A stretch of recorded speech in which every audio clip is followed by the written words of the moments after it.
Հարգելի գործընկերներ, պարոն Մինասյան, դուք կողմ եք Սահմանադրության բռնի տապալմանը, որովհետև դուք հրապարակավ պաշտպանել եք մի բարձրաստիճան հոգևորականի, որը կոչ է արել ռազմական հեղաշրջման։ Բառից բուն իմաստով։ Դուք չեմ ստում։ Ես ձեզ կապացուցեմ։ Ես հիմա չեմ խոսում դատական գործի մասին, ես ասում եմ բարձրաստիճան հոգևորականը կոչ է արել ռազմական հեղաշրջման, հետո էլ ասել է ես կոչ եմ արել ռազմական հեղաշրջման։ Այստեղ դատավորի մի ընդհատեք ինձ։ Էլ չեմ ասում ինչպես եք պաշտպանել մեկ այլ բարձրաստիճան հոգևորականի,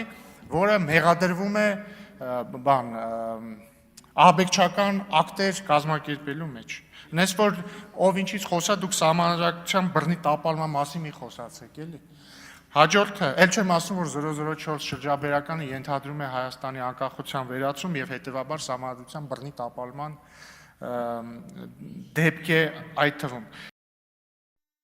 Հավանիչ տեսանյութը եւ բաժանորդագրվիչ նորությունները բաց չթողնելու համար։